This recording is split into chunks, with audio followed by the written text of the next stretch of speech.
Ingurah Hadi Perdana, NIM 2020 02057, Prodi Seni Kerawitan, mahasiswa Institut Seni Indonesia Denpasar. Di video kali ini saya akan membawa suatu materi yang ada pada buku yang ditulis oleh Bapak Prof. Iwayan Dibil, yaitu Metode Penciptaan Seni Panca Stiti Ngawisani. Sebelum ke 5 tahap metode penciptaan Panca Stiti Ngawisani, saya akan menjelaskan apa itu metode penciptaan seni. Sebagaimana penciptaan seni merupakan persoalan yang sangat pribadi sifatnya, sesuai dengan lingkungan dan budayanya. Setiap seniman pencipta memiliki metode dan pola kerja yang berbeda-beda, sehingga memiliki suatu karya seni yang sangat luar biasa.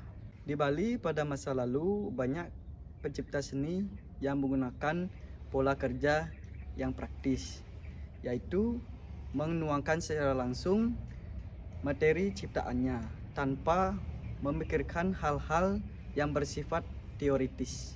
Berikut ditawarkan sebuah metode penciptaan seni yang terdiri dari 5 tahap. Metode ini pola-pola kerjanya yang bersifat praktis dan dipadukan dengan pola-pola yang bersifat teoritis. Metode yang terdiri dari 5 tahap ini diberi nama Panca Stiti Ngawisani, yang dirangkum dari 4 kata dalam bahasa Kawi.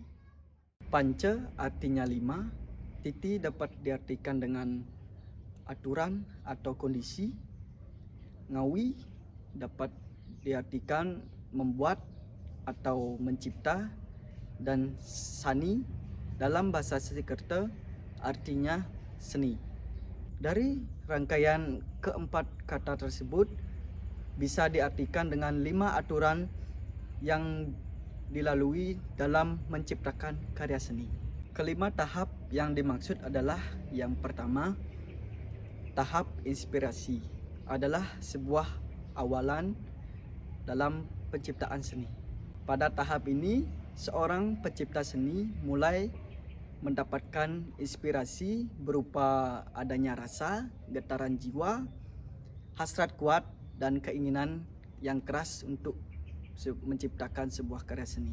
Yang kedua ada tahap eksplorasi atau ngewacak.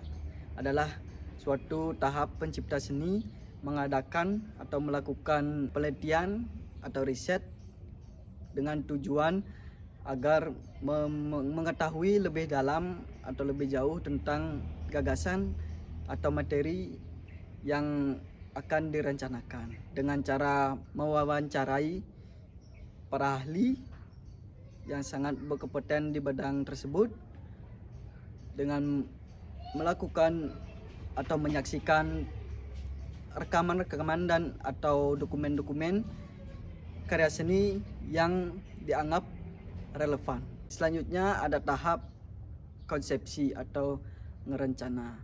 Adalah suatu tahapan yang ketiga dalam proses penciptaan seni. Tahap ini seorang seniman pencipta seni membuat sebuah rancangan yang menyangkut berbagai aspek, terutama yang menyangkut masalah-masalah artistik maupun secara teknis. Yang keempat ada tahap eksekusi atau ngewangun. Adalah tahap yang dimana kreator seni mulai merealisasikan atau menuangkan yang telah direncanakan terkait dengan karya seni yang akan diciptakan. Tahap yang terakhir adalah tahap ngebah atau maedengan. Tahap terakhir ini adalah suatu proses penciptaan seni, yaitu dengan cara ngebah, yang artinya penyajian karya seni itu sendiri. Baik, itulah 5 tahap metode penciptaan seni yang diberi nama Panca Stiti Ngawisani. Selanjutnya saya akan melakukan wawancara dengan beberapa narasumber.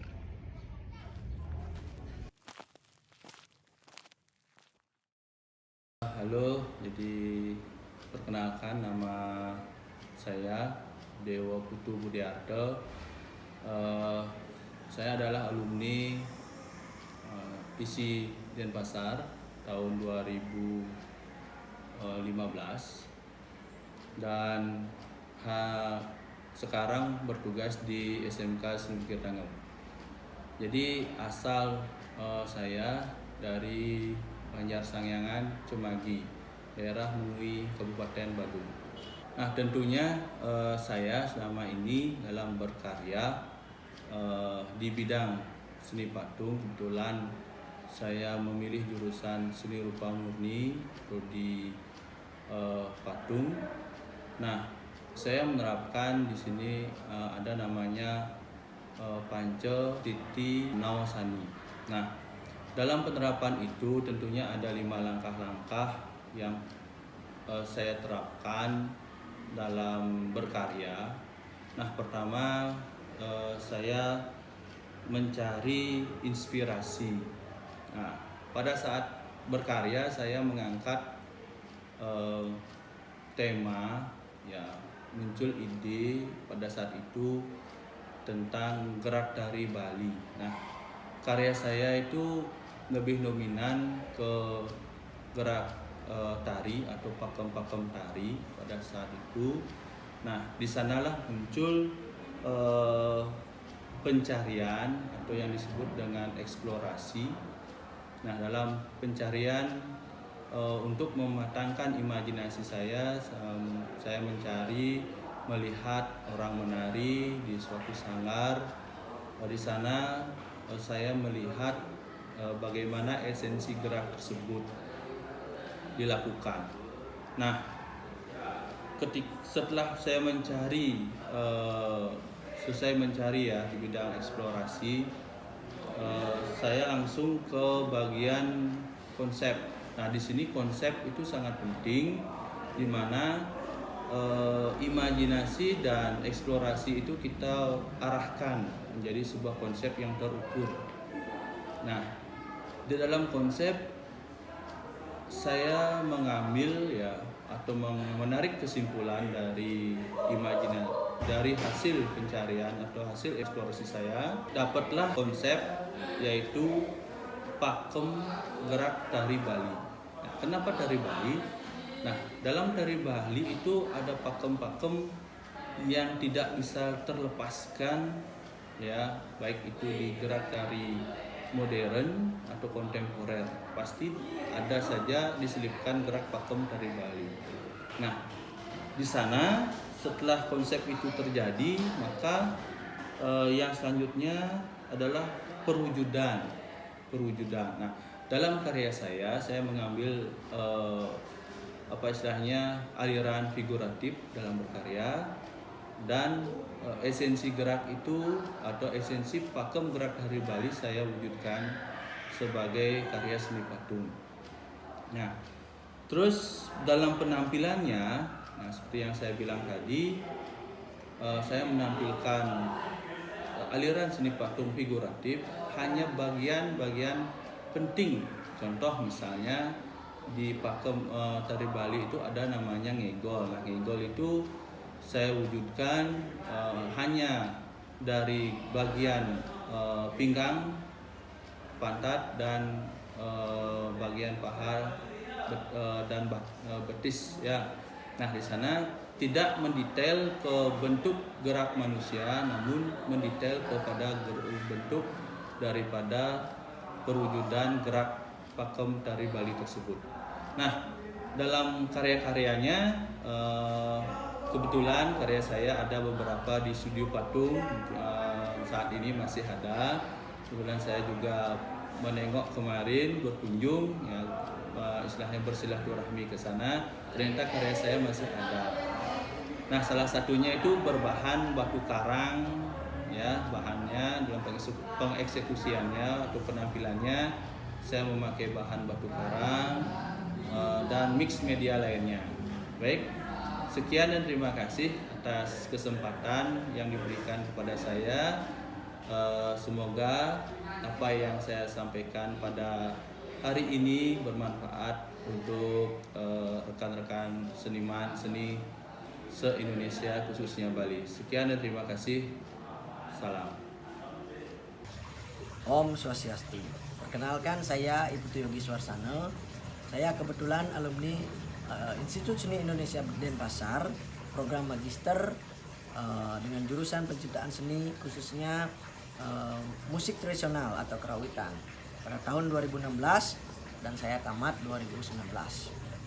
Nah, terkait dengan pandangan saya terhadap metode yang diciptakan oleh Profesor Dibyo, yaitu metode Panca Stiti Angawisani.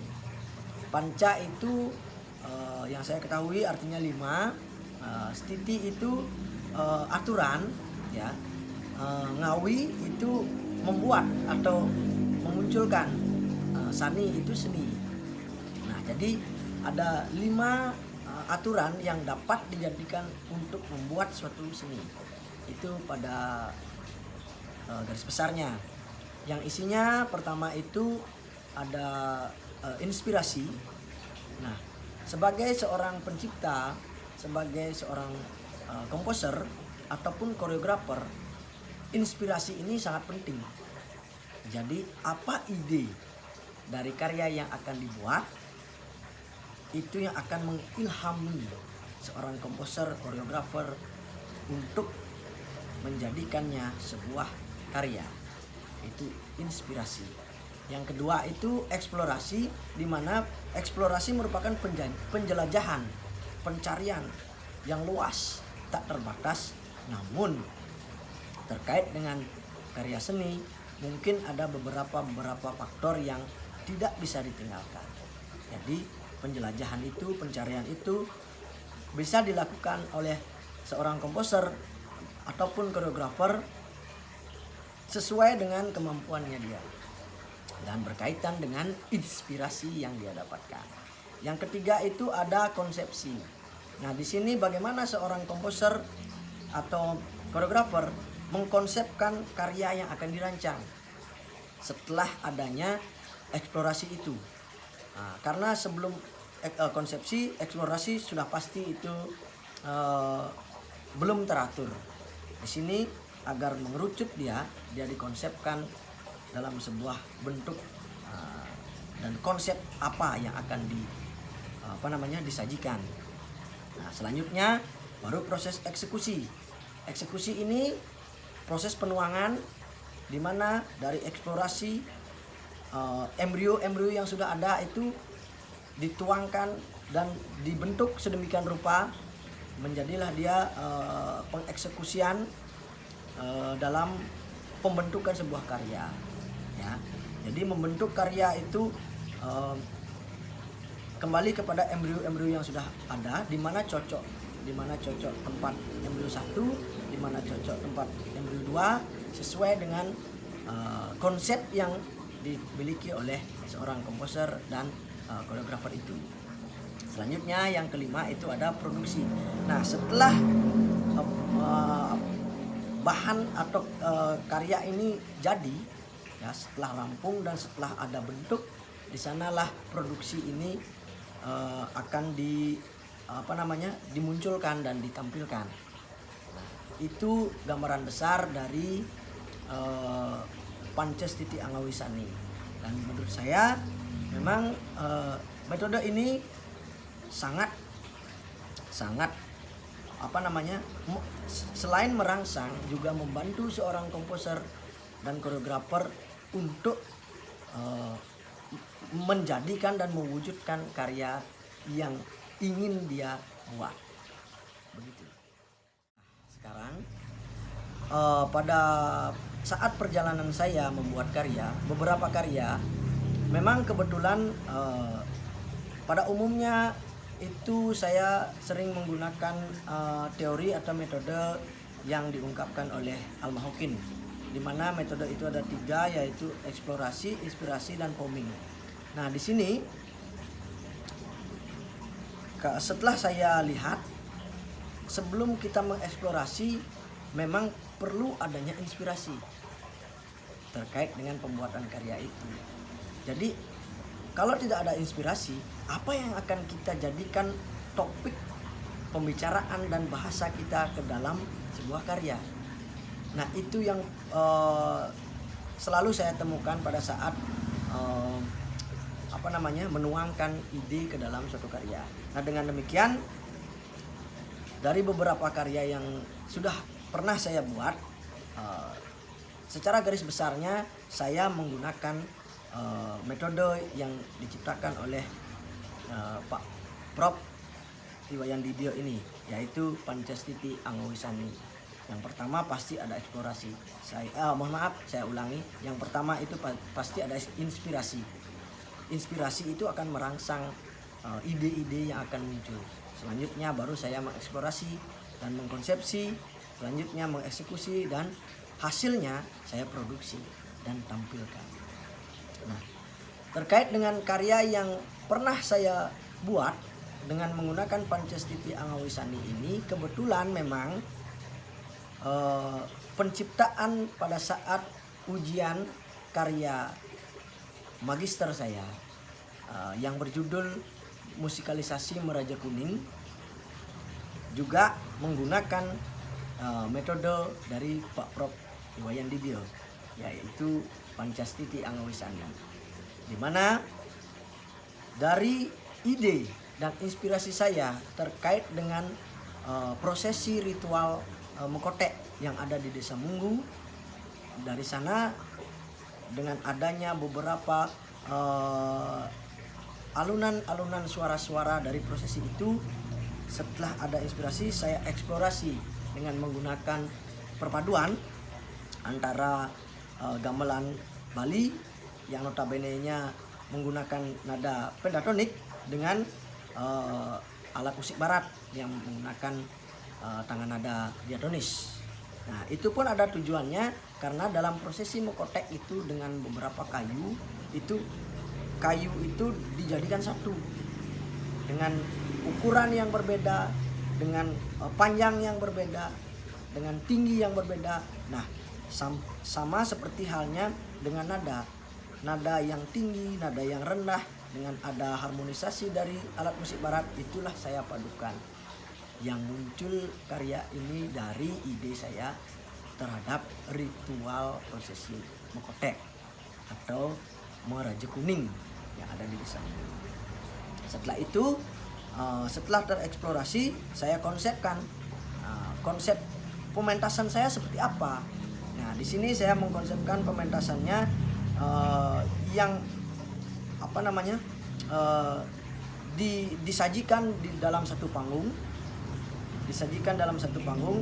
dengan perpaduan yang saya bilang tadi, ditambah dengan teatrikal daripada penari, dan juga ada beberapa penari mendukung penggambaran daripada kedatangan tameng, yang dimana di sini alkisahnya adanya prosesi ritual Mekotek itu karena masyarakat di Desa Munggu itu memiliki sesuunan Kabeh Pekulun, kami sebut dengan Tamyang Kolom. Nah, itulah cikal bakal daripada adanya tradisi ritual Mekotek atau prosesi Meraja Kuning ini. Nah, konsep saya dengan pementasan seperti itu,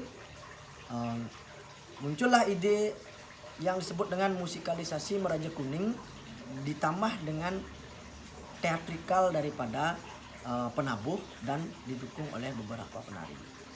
Setelah itu saya eksekusi, di mana saya bentuk karya ini, ya, karya Meraja Kuning dengan beberapa bagian yang juga menyesuaikan dari tradisi dan perjalanan prosesi ritualnya. Di mana yang pertama itu ada disebut dengan pemenakan. Itu pemenakan Tami Pekulun, Tamyang Kolom yang berstana di Puro Kayangan Wisesa, Desa Adat Munggu. Setelah itu bagian kedua itu memasuki perjalanan daripada prosesi ritualnya, yaitu mengelilingi desa. Setelah itu di bagian yang ketiga, setelah sampai di suatu tempat, tepatnya di Puro Pusah, Desa Adat Munggu, itu biasanya prosesi ritual sebentar untuk beristirahat yang disebut dengan merarian. Nah, merarian itu musiknya semua diam. Di sana hanya ada pendukung teatrikal saja dengan membawa kayu yang disebut dengan kayu pulet yang yang susah untuk patah. Nah, itu yang juga biasanya digunakan di ritual ini. Selanjutnya setelah merarian itu, bagian keempatnya itu mewali ke distanakan ke Pura Kahyangan Wisesa Desa Adat Mulu. Nah, jadi 4 bagian itulah pembentukan ya eksekusi daripada karya musikalisasi Meraja Kuno ini. Dan pementasannya, produksinya pada saat pada tanggal 26 Agustus 2019 itu produksinya di Jabo Pura Pusah Desa Adat Mulu. Jadi sudah terlaksana. Nah, dengan demikian karya penciptaan program magister saya memang kebetulan menggunakan Pancastiti Angawisani untuk metodenya.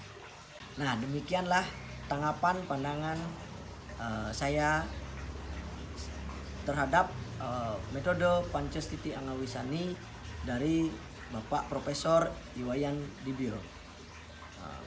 Jika ada kekurangan dan kesalahan yang saya ucapkan, mohon sekiranya dimaafkan. Akhir kata saya tutup dengan Parama Santi. Om Santi Santi Santi Om. Om Swastiastu. Perkenalkan, nama saya Anak Agung Ngurah Narawibawa dari SMK Seni Ukir Tangep. Saya sebagai guru dan sekaligus praktisi salah satu perusahaan di Bali ini. Selanjutnya saya akan menanggapi yaitu tentang Pancastiti Ngawisani. Jadi 5 langkah untuk penciptaan suatu seni. Seni itu bukan hanya di seni ukir aja, atau seni tentang gambar atau tentang lukisan. Jadi di sini Pancastiti Ngawisani itu di bidang makanan, khususnya kuliner, itu dibutuhkan juga 5 langkah yang harus diterapkan. Contohnya makanan tradisional di Bali, contohnya makanan babi guling, itu butuh seni dalam artian penampilan, ditonjolkan seni. Terus tentang makanan Eropa, jadi seperti ini juga bisa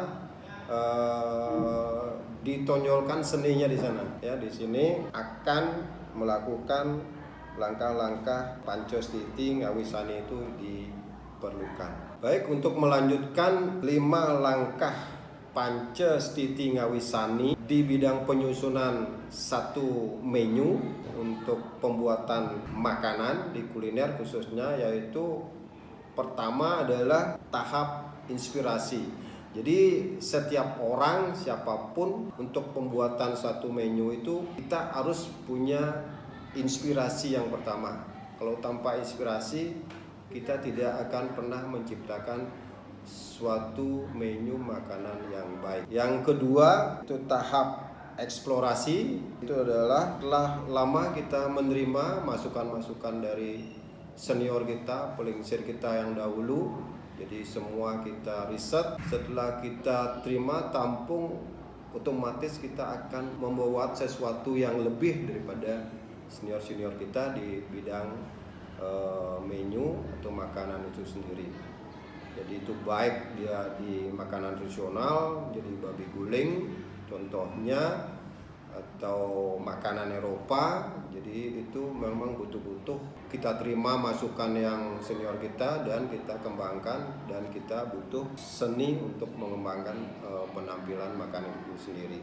Yang ketiga yaitu tahap konsepsi.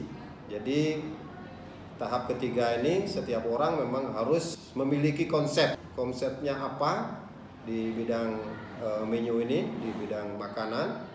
Jadi memang itu butuh konsep. Selanjutnya jadi tahap eksekusi. Setelah 3 langkah yang sudah kita lalui, jadi kita harus berani mengambil suatu tindakan, memutuskan untuk membuat sesuatu, mengeksekusi satu bahan makanan yang mentah menjadi suatu makanan yang siap dihidangkan dan langsung dinikmati. Jadi itu tujuannya. Kita harus berani mengeksekusi suatu bahan makanan menjadi makanan jadi. Pasti harus ditunjukkan seninya di sana. Ya, tadi sudah saya sampaikan. Jadi ada makanan, penampilan. Ini butuh penampilan seni biar pelanggan itu akan tertarik untuk menikmatinya. Terus yang langkah terakhir adalah tahap produksi. Jadi 4 langkah yang sudah tadi kita lakukan, pasti kita harus siap memproduksi lebih lagi, memperlihatkan kepada pelanggan, kepada publik bagaimana hasil produksi kita sendiri setelah kita melakukan 4 langkah itu menjadi berkembang, baik di intern khususnya di Bali. Setelah itu kita harus kembangkan go internasional. Jadi dalam satu pembuatan menu, pembuatan suatu makanan itu kita juga butuh Panca, Stiti, Ngawi, Sani. Jadi 5 langkah. Jadi itu harus benar dijalani tahap-tahap Panca, Stiti, Ngawi, Sani itu sendiri. Demikian saya sampaikan. Jadi Panca, Stiti, Ngawi, Sani itu memang dibutuhkan di bidang kuliner, khususnya makanan, di dalam pembuatan suatu menu itu sendiri. Demikian saya sampaikan. Untuk akhir kata, Tiang ucapkan Pramo Santi. Om Santi, Santi, Santi, Om. Baik, sekian yang bisa saya paparkan dalam video kali ini tentang metode penciptaan seni Panca, Stiti, Ngawi, Sani. Saya sedikit simpulkan bahwa metode ini bisa digunakan di dalam bidang lain, bukan hanya di bidang seni. Contohnya yang saya saksi satu di bidang kuliner, kalau membuat suatu menu pasti adanya suatu metode. Sekian yang bisa saya sampaikan. Mohon maaf bila ada salah-salah kata maupun perbuatan yang disengaja maupun tidak sengaja. Saya tutup dengan Prama Santi. Om Santi, Santi, Santi, Om.